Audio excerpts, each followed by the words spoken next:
Hi everyone, कैसे हो आप लोग। आप सभी का बहुत बहुत स्वागत है आपके अपने यूट्यूब चैनल इंजीनियर्स वाला पर। तो आज आप लोगों के लिए एक नया अपडेट लेकर आई हूँ। तो जैसा आप लोग देख रहे हैं, ऑयल इंडिया लिमिटेड की तरफ से कुछ वैकेंसीज आउट हुई है। तो कौन सी वैकेंसीज है और कितनी वैकेंसीज है, क्या एलिजिबिलिटी क्राइटेरिया रहने वाला है, हमारा एग्जाम का पैटर्न क्या रहेगा, ये सारी डिटेल हम इस सेशन में डिस्कस करेंगे। तो चलिए स्टार्ट करते हैं, देखते हैं कि कहाँ वैकेंसीज है और कितनी वैकेंसीज है। तो जैसा आपको मैंने बताया कि ऑयल इंडिया लिमिटेड में कुछ वैकेंसीज जो आई हैं, आप लोग जानते भी होंगे कि ऑयल इंडिया लिमिटेड जो है वो नवरत्ना पब्लिक सेक्टर यूनिट, मतलब हमारा एक पीएसयू है जिसमें आपको वैकेंसीज मतलब काम करने का मौका मिलेगा, जो कि एक बहुत ही अच्छा ऑप्शन है।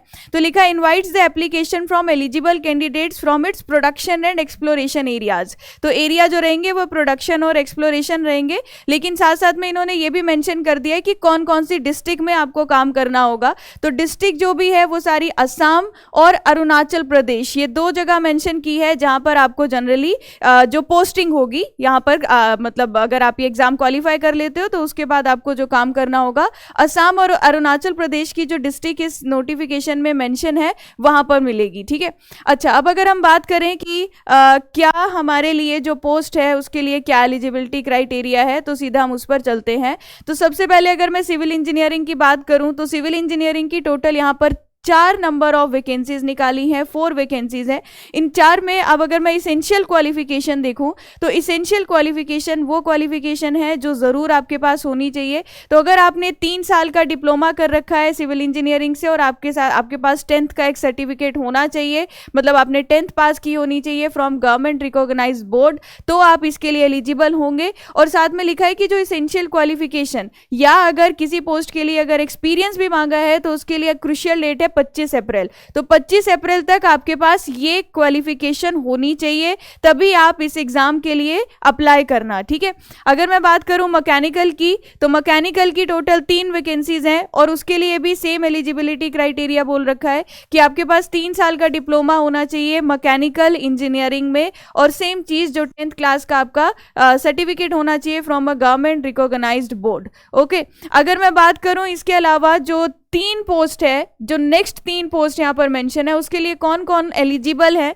तो देखिए जिसने भी डिप्लोमा इलेक्ट्रॉनिक्स एंड टेलीकम्युनिकेशन में कर रखा है, या diploma electronics and communication engineering, और diploma in electronics and instrumentation engineering, या डिप्लोमा अगर इंस्ट्रूमेंटेशन इंजीनियरिंग या टेक्नोलॉजी, या diploma in instrumentation and control engineering में आपने कर रखा है, तो आप इसके लिए एलिजिबल होंगे। तो टोटल नंबर ऑफ पोस्ट अगर हम देखें तो सिविल की टोटल 4 पोस्ट है, मैकेनिकल इंजीनियरिंग के लिए इंजीनियर्स के लिए टोटल 3 पोस्ट है, और इलेक्ट्रॉनिक्स एंड टेलीकम्युनिकेशन इंस्ट्रूमेंटेशन इन सारी ब्रांच के लिए जो टोटल नंबर पोस्ट है वो हमारी 3 है।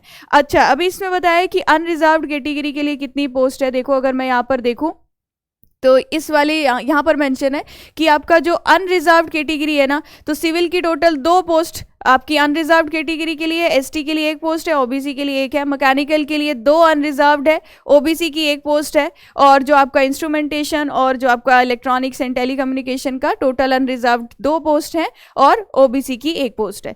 तो ये टोटल नंबर ऑफ पोस्ट मैंने आपको बता दी। तो हमने देखा कि इसेंशियल क्वालिफिकेशन आपके पास डिप्लोमा जरूर होना चाहिए, तभी आप इस पोस्ट के लिए क्या होंगे, एलिजिबल होंगे। अब इसके बाद हम लोग सीधे बात करते हैं कि सिलेक्शन मेथोडोलॉजी यहां पर क्या रहने वाली है। देखिए जरा, सिर्फ वही कैंडिडेट्स जो एलिजिबिलिटी क्राइटेरिया को फुलफिल करते हैं वही यहां पर मतलब टेस्ट दे पाएंगे। तो सीधी सी बात है, यहां पर लाइन लिखी हुई है कि आपका सीबीटी टेस्ट होगा, जो सिलेक्शन प्रोसेस होगा that consist of CBT test. और जब आप सीबीटी कंप्यूटर बेस्ड टेस्ट दोगे तो उसमें आपके, अगर मैं बोलूं यहां पर 40% मार्क्स आपको लेने पड़ेंगे अगर आप SC ST हो या पर्सन विद बेंचमार्क डिसेबिलिटीज हो, और इसके अलावा जो बाकी की कैटेगरीज है उनको 50% मार्क्स स्कोर करना पड़ेगा सीबीटी में, मतलब सीबीटी को क्वालिफाई करने के लिए। अगर हम बात करें कि सीबीटी जो है वो कितने मार्क्स का होगा, कितना ड्यूरेशन होगा, क्या उसमें नेगेटिव मार्किंग होगी या नहीं होगी, अगर उसके बारे में देखें तो देखो जो सीबीटी टेस्ट होगा उसके लिए इन्होंने बोला है कि टोटल 3 सेक्शंस में आपके क्वेश्चंस जो हैं यहाँ पर पूछे जाएंगे। 3 सेक्शंस में पहला सेक्शन होगा इंग्लिश लैंग्वेज का, general knowledge and awareness and questions on oil India limited. तो ये हमारे मतलब 20% क्वेश्चंस, जो 20% पार्ट होगा वो हमारा ये होगा सेक्शन ए का। ठीक है, सेक्शन ऑप्शन बी में आपसे रीजनिंग पूछी जाएगी, अरिथमेटिक, न्यूमेरिकल, मेंटल एबिलिटी, ये भी 20% है। और इसके अलावा जो आप जिस पर्टिकुलर ब्रांच के से हो और जिसके लिए आप अप्लाई कर रहे हो, तो पर्टिकुलर उस डोमेन की टेक्निकल नॉलेज, उस डोमेन की टेक्निकल नॉलेज मतलब टेक्निकल जो क्वेश्चन आएंगे वो 60 आएंगे। तो अगर हमारा टोटल 100 मार्क्स का क्वेश्चन 100 मार्क्स का क्वेश्चन पेपर बनता है, तो उसमें से 20 हमारा इंग्लिश लैंग्वेज, जीके वगैरह पूछा जाएगा, 20 हमारा रीजनिंग, न्यूमेरिकल, मेंटल एबिलिटी, और 60 जो होंगे वो हमारे टेक्निकल क्वेश्चंस होंगे। अगर कंप्यूटर बेस्ड टेस्ट की बात करें तो इसने बोला है कि जितने भी क्वेश्चंस हैं वो हमारे मल्टीपल चॉइस क्वेश्चंस होंगे, सारे एमसीक्यूज होंगे, और यहाँ पर कोई भी नेगेटिव मार्किंग नहीं होगी। और जो हमारा कंप्यूटर बेस्ड टेस्ट होगा वो दोनों लैंग्वेज में होगा, बायलिंगुअल है, यहाँ पर साफ मेंशन किया है। अब बोला है जो टोटल ड्यूरेशन रहेगी हमारी कंप्यूटर बेस्ड टेस्ट की वो हमारी 2 आवर्स की रहेगी, ठीक है। बाकी कुछ लोगों को एक्स्ट्रा टाइम दिया जाएगा जो पर्सन विद डिसेबिलिटीज हैं।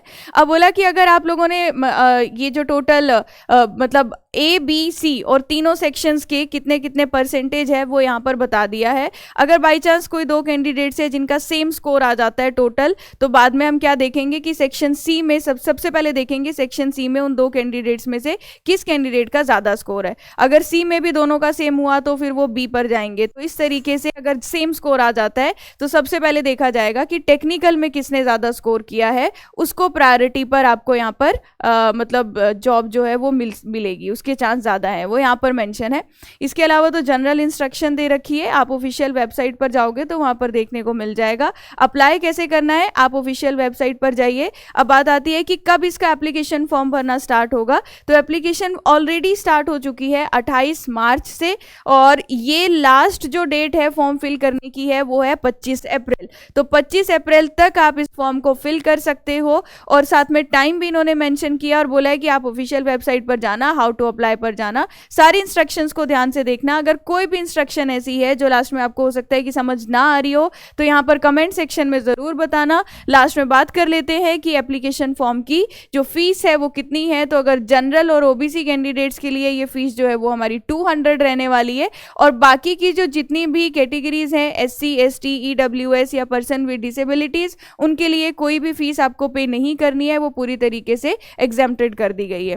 तो अगर मैं फाइनल में समराइज करूं कि हमारा जो ऑयल इंडिया लिमिटेड में जितनी भी वैकेंसीज है उसमें आपकी पोस्टिंग जो होगी वो असम या अरुणाचल प्रदेश की कुछ पर्टिकुलर डिस्ट्रिक्ट में होगी जो यहाँ पर मेंशन किया हुआ है। तो मैकेनिकल, सिविल या इलेक्ट्रॉनिक्स एंड टेलीकम्युनिकेशन या इंस्ट्रूमेंटेशन इंजीनियरिंग हमने देखा। इसमें अगर आपने डिप्लोमा कर रखा है, आपके पास अगर डिप्लोमा है 3 साल का, तभी आप एलिजिबल होंगे इन सारी वैकेंसीज के लिए। और बाकी यहाँ पर बता दिया है कि जो हमारा टेस्ट रहेगा वो हमारा 2 आवर्स का ड्यूरेशन रहेगा, कोई नेगेटिव मार्किंग नहीं होगी, और 3 सेक्शंस में आपसे क्वेश्चन पूछे जाएंगे, सारे मल्टीपल चॉइस क्वेश्चंस होंगे। तो ये समरी है। अगर फॉर्म को फिल करते टाइम आपको कोई भी कुछ पॉइंट अगर नहीं समझ में आ रहा है तो आप यहाँ पर कमेंट सेक्शन में ज़रूर बताना, मैं पूरी कोशिश करूँगी आपको उसका आंसर करने की। तो ऐसे ही और जितनी भी वैकेंसीज आती रहेंगी उनके बारे में आपको टाइम टू टाइम अपडेट करते रहेंगे, और इन वैकेंसीज के लिए कैसे तैयारी करना है, क्या इनका प्रीवियस ईयर कट ऑफ रहा था, क्या इनका पहले सिलेबस रहा था, उन पर भी वीडियोस आती रहती हैं। तो चलिए मिलते हैं ऐसे ही आने वाले और सेशंस में। थैंक यू एवरीवन, सब अपना ध्यान रखिए, टेक केयर।